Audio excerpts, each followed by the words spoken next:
This is what I've been going through this past few days. This is what I've been feeling.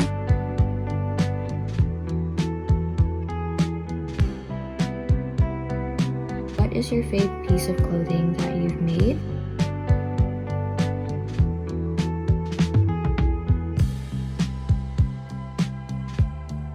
I got the internship.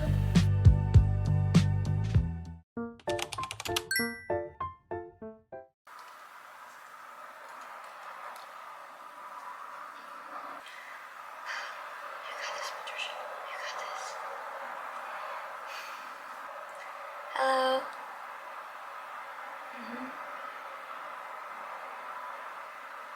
Yeah. Yeah, that makes sense.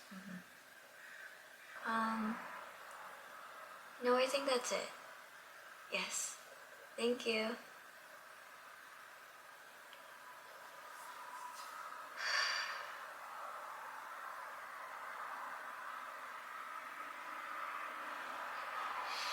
I don't like getting emotional on camera, but these past few months have been quite difficult. I've just been trying to find answers, or I've been trying to ask people to answer questions that I have to figure out myself. My last call with the counselor, I asked her if this is the right major for me, or what does she recommend. She said that she can't answer it, and only I can answer it, of course. And then she asked me, where do I see myself in the future? And I had no clue.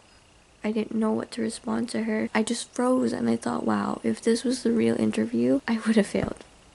I would have failed because I don't know. I couldn't answer it. This whole year, I have been working towards this one goal, and it's to transfer to my dream school. I feel like I'm taking one step forward and then 2 steps back. I don't know if this is what I want, but then I know deep down that this is what I want, and I'm just doubting myself. Maybe I just need to take a step back and breathe.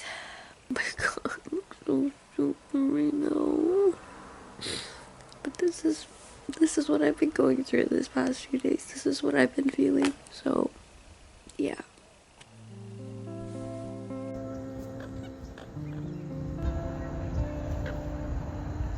Although it has been difficult, fashion has always been something I wanted to pursue even at a young age. As a daughter of hardworking Filipino immigrant parents, I often found myself exploring my imagination while they worked, and one of my favorite pastimes was playing with Barbie dolls. Like most of us, Barbie was my creative outlet. Through her, I could explore fashion and invent stories, turning my bedroom into my personal runway.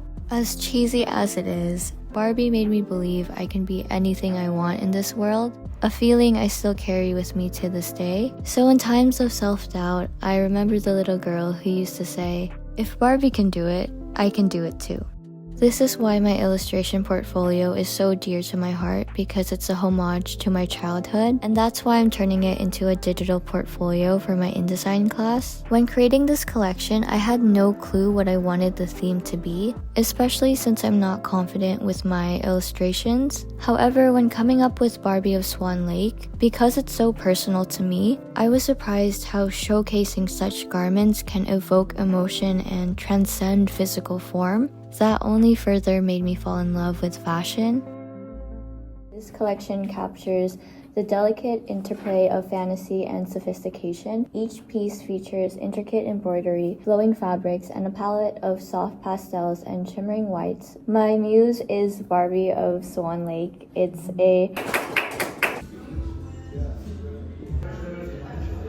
gonna spill some tea.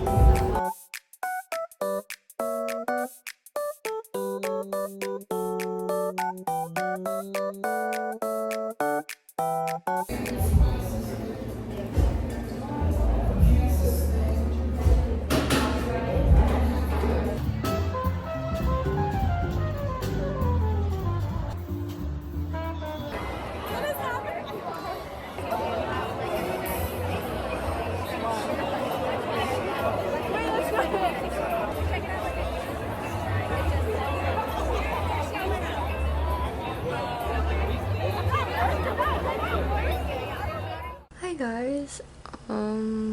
I do not look nor feel good right now.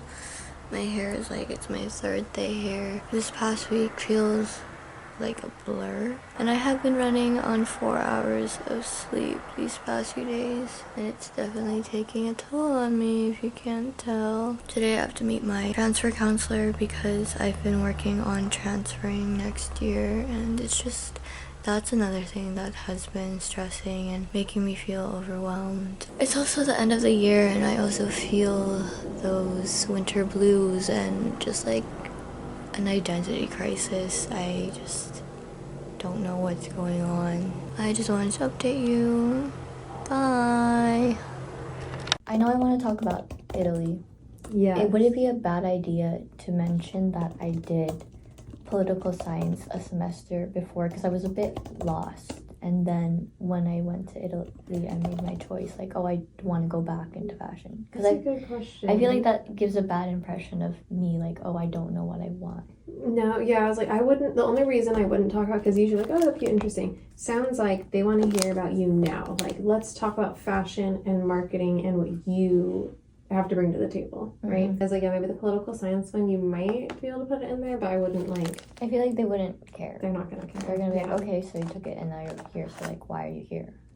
I just don't know how to expand on that. I feel like I answer the question, I just don't know how to expand on why it was an achievement to me, or... Because it just sounds a little self-absorbed, because it's like, oh my god, like 100 people love me or something. No, think about how they said in the video, like, you want to brag. That's something I definitely know with all colleges, and especially as like females, we like have a tendency to downplay our successes.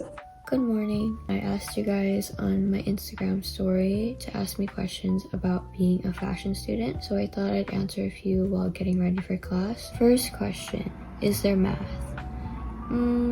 Yes and no. This is something I also asked when going into fashion because math is my least favorite subject, so I try to avoid it when I can. From a merchandising standpoint, there is math when it comes to figuring out the quantity of clothing that you're shipping out to your supplier or buyer. Most of the time you just use Excel, so you just input the formula and it automatically answers it for you. I did take a beginner's Excel class this semester. It wasn't too bad. I did still rely on YouTube or Google to help me find the answer if I was having trouble. From a design standpoint, and from what I can vaguely remember, you do math in a sense where you're measuring your sizing and patterns. I did a lot of that when I took pattern making last spring, which was one of my most difficult classes, although I don't regret taking it because it helped me understand the way clothes fit in our body. How can I learn how to sew? You can either take a class in your college if they provide it, or you can learn on your own through YouTube or online. I've learned so many different things on YouTube. I actually learned how to use my sewing machine on YouTube because there were so many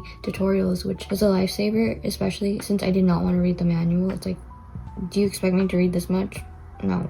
I will say it is intimidating at first since you have to figure out how to use the sewing machine before learning how to sew, but once you get the hang of it, it is so fun. My personal fave is the overlock machine. It is so satisfying to use. I just love how it just clean cuts your fabric. What is your fave piece of clothing that you've made? It would have to be the toddler dress that I made last spring in my beginner's sewing class, just because it's the first piece I've ever made, so it's very personal to me, and I didn't think that I could do that, but I did.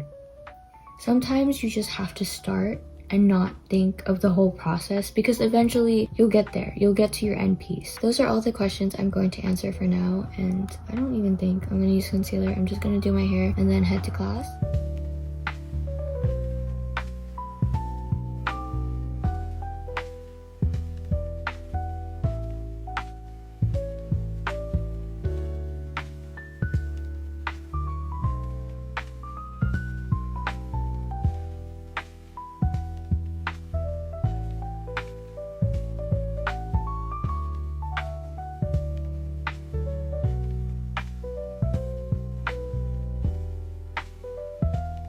For my fashion e-commerce class, we focused on creating our own brand. Currently, I have no interest in starting my own brand, so I found it a bit challenging because my passion isn't there compared to some of my classmates who do have their own clothing brand, but I still gave it a shot and treated it as if it were real. My target market caters specifically to the fashion for Asian women aged 18 to 35. Alliance can seize emerging opportunities and ensure long-term success in the fashion industry. Thank you.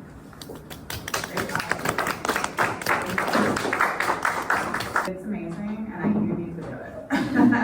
This feels very real to me, and I feel like you could be very successful. And you are your brand. I love how you say in here, you focus on delivering thoughtful design pieces that emphasize fit, functionality, and comfort, so important. Catering specifically to Asian body types, a niche that many global brands overlook. I mean, there's your why right there, and there's what other people are looking for too. All of that is just, you have it. Like, you've got it. You got to do this. All right, thank you so much. Good job.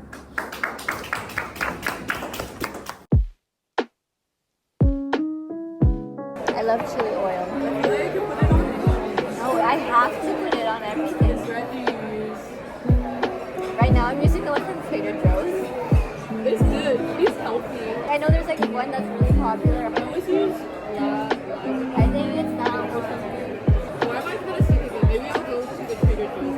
The Trader Joe's is good, but it's not giving that like Asian flavor.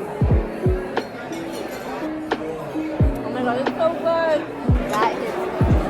I've been craving ginseng bun for so long. Like,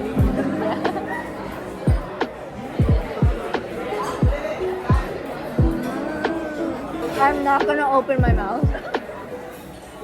you were like, so as I was saying, with your mouth. Good morning. This is Patricia Pineda. It feels like a personal diary, and I really like that. It's very personal.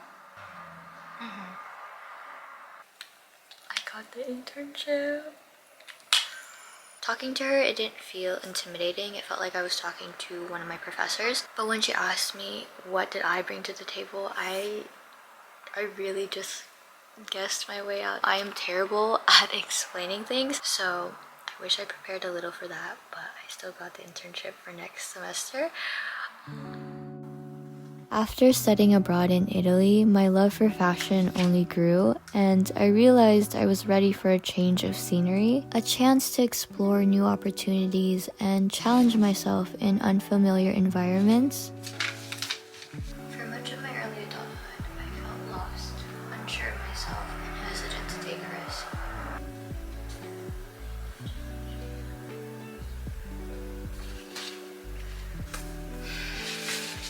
Now I am taking the risk. As terrifying as it is, I've decided to embrace change wholeheartedly. I know growth comes from pushing through fear and uncertainty, so I'm ready to discover different sides of myself that have been with me all along. I just finished my call with the counselor. She really liked my personal statement. I feel like crying because I worked so hard on it, and oh my god. Oh my god. Okay, I'm gonna stop now. Bye.